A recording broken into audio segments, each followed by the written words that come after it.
हयात लेके चलो, कायनात लेके चलो, चलो तो सारे जमाने को साथ लेके चलो।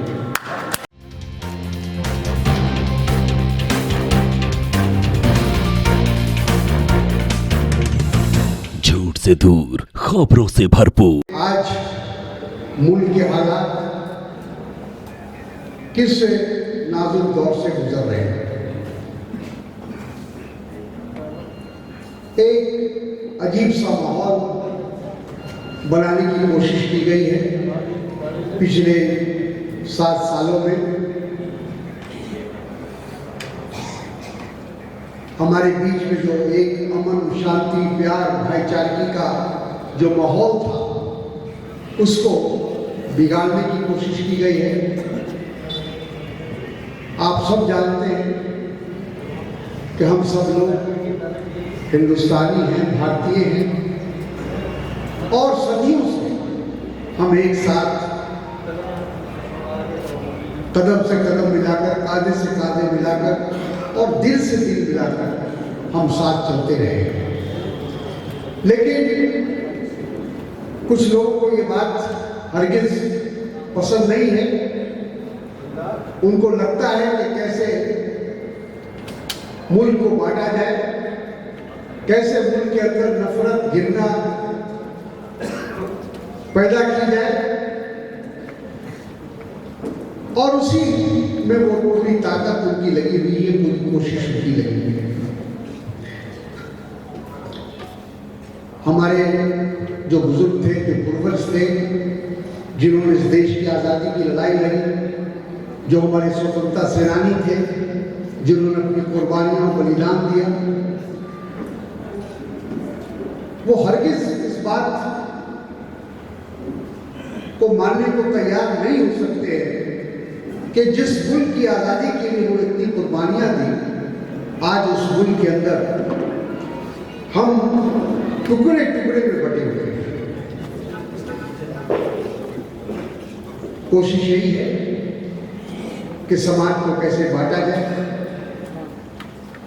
लेकिन हम लोगों ने तय किया है और मुल्क की ज्यादातर जो इस मुल्क की आबादी है, वो इस बात को अच्छी तरह समझ रही है कि अपने थोड़े से सियासी फायदे के लिए, अपने थोड़े से राजनीतिक स्वार्थ की पूर्ति के लिए कुछ लोग समाज को बांटना चाहते हैं, समाज को तोड़ना चाहते हैं।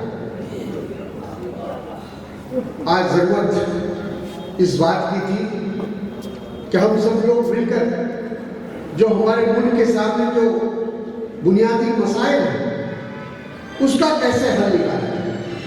आज हमारे क्या मसाइल हैं? आज हमारे मसाइल है, हमारे सामने गरीबी।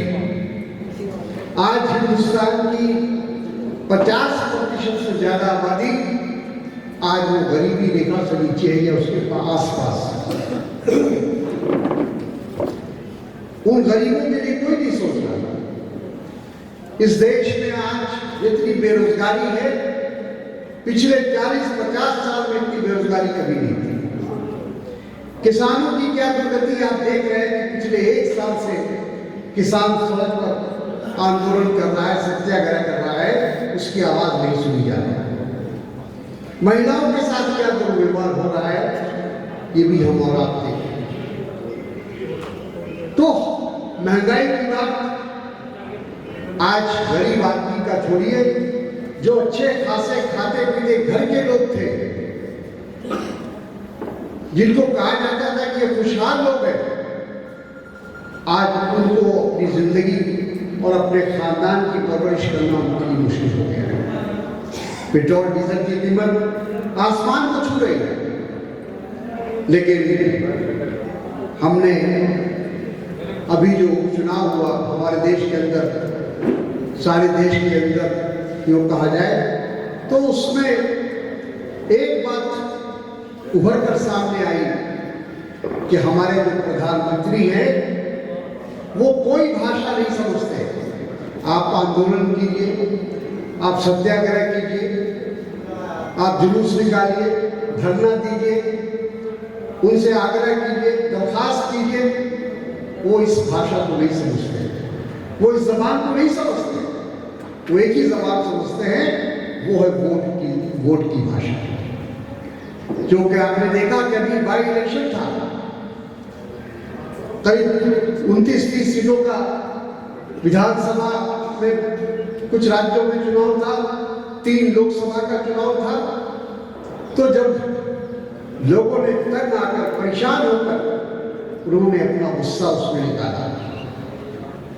जब देखा कि ये सरकार किसी भी बात को सुनने को तैयार नहीं है, तो लोगों ने भारतीय जनता पार्टी को सबक सिखाने का काम किया। और उसके जैसे परिणाम उसके आए, दूसरे ही दिन पेट्रोल और डीजल की कीमत कम हो गई। अभी तक तो ये कहा जा रहा था प्रधानमंत्री के द्वारा कि हमारा कोई नियंत्रण नहीं है इस पर। महंगाई को काबू करने में, खासकर पेट्रोल और डीजल को काबू करने में सरकार का कोई नियंत्रण नहीं है।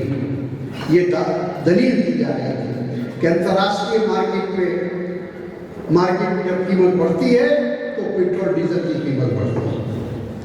लेकिन क्या हुआ, जब ये उपचुनाव के परिणाम आए तो प्रधानमंत्री की आंखें खुली। उनको लगा कि ये अब खतरे की घंटी बज चुकी है। अगर अभी हमने कुछ नहीं किया तो आने वाले दिनों में इससे बड़े और बुरे परिणाम आ सकते हैं। और इसलिए थोड़ी सी कीमत उन्होंने कम कर दी। हालांकि वो सही मानों में वो कमी नहीं है। हमारी मांग ये थी, हम लोगों की, इस देश के लोगों की मांग ये थी कि वो 2014 में जब नरेंद्र मोदी जी प्रधानमंत्री बने थे, उस समय जो कीमत थी तमाम चीजों की, वही कीमत आज होनी चाहिए। बहुत बड़े बड़े दावे करके आए थे, हम आएंगे, हमारी सरकार आएगी तो महंगाई कम होगी, भ्रष्टाचार कम होगा, बेरोजगारी दूर हो जाएगी, महिलाओं को सुरक्षा मिलेगी, किसानों को उनकी आमदनी दुगनी हो जाएगी। ऐसे ऐसे लुभाने वाले नारे दिए गए और देश की जनता ने उन नारों को विश्वास करके उनको वोट दिया था। लेकिन 60 साल के बाद आज जब उसकी समीक्षा करते हैं, जायजा लेते हैं, तो हमें महसूस होता है कि हमारे साथ धोखा हुआ है, देश के साथ धोखा हुआ, देश के नौजवानों के साथ धोखा हुआ। और इसलिए क्योंकि हम लोकतंत्र में रहते हैं, जमहूरियत में रहते हैं, और लोकतंत्र में किसी भी चीज का जवाब देने का तरीका, हम कोई हिंसा से जवाब नहीं देना चाहता। हम सब लोग इस देश में रहने वाले गांधी जी के अनुयायी हैं, और गांधी जी ने हमें अहिंसा का रास्ता सिखाया, सत्याग्रह का रास्ता सिखाया। उसी रास्ते पर चलकर हमको इस देश को ऐसे लोगों से बचाना है जो देश के लिए, देश के भविष्य के लिए खतरनाक है और नुकसानदेह है। जहां तक कौमी एकजुटता का सवाल है, राष्ट्रीय एकता का सवाल है, जैसा आपने शुरू में कहा कि आज ये हमारे लिए जरूरी है, क्योंकि आज हमारे अड़ोस पड़ोस में जो मुल्क है उससे हमारे रिश्ते अच्छे नहीं हैं। वो इस बात की कोशिश में रहेंगे कि हमारे यहाँ अमन नहीं रहे, शांति नहीं रहे, हमारे मुल्क का माहौल ठीक ठाक नहीं रहे, इस बात की वो हमेशा कोशिश करते हैं। तो वैसी हालत में हम सबको सोचने की जरूरत है कि मुल्क को एक रखना है या नहीं, मुल्क को आगे विकास के रास्ते पर लेकर चलना है या नहीं, अपने मसाइल हमें हल करने हैं या नहीं करने हैं। तो वो तभी मुमकिन होगा जब हम सब लोग मिलकर, एक साथ मिलकर उस लड़ाई को लड़ेंगे। अगर हम बटे रहेंगे तो जिस तरह से अंग्रेजों ने 200 साल तक हम पर शासन किया, राज्य किया, उनका एक ही हथियार था कि किसी तरह हिंदू मुसलमानों को लड़ाओ, आपस में उलझाओ, तभी हम शासन कर सकते हैं भारत में। और उन्होंने किया। आज ठीक उसी तरह से जो लोग आज शासन में है, भारतीय जनता पार्टी, नरेंद्र मोदी जी, अमित शाह जी, ऐसे तमाम लोग, उनको भी ये अंग्रेजों से वो एक नुस्खा उनको मिला है और उनको यही लगता है कि इसी रास्ते से चलकर हम सत्ता तक पहुंचे हैं और सत्ता पर काबिज रहने का भी रास्ता यही है। अगर ज्यादा दिनों तक हमको सत्ता में रहना है तो इस देश के अंदर, इस देश का जो अमन और चैन है उसको खत्म करना पड़ेगा।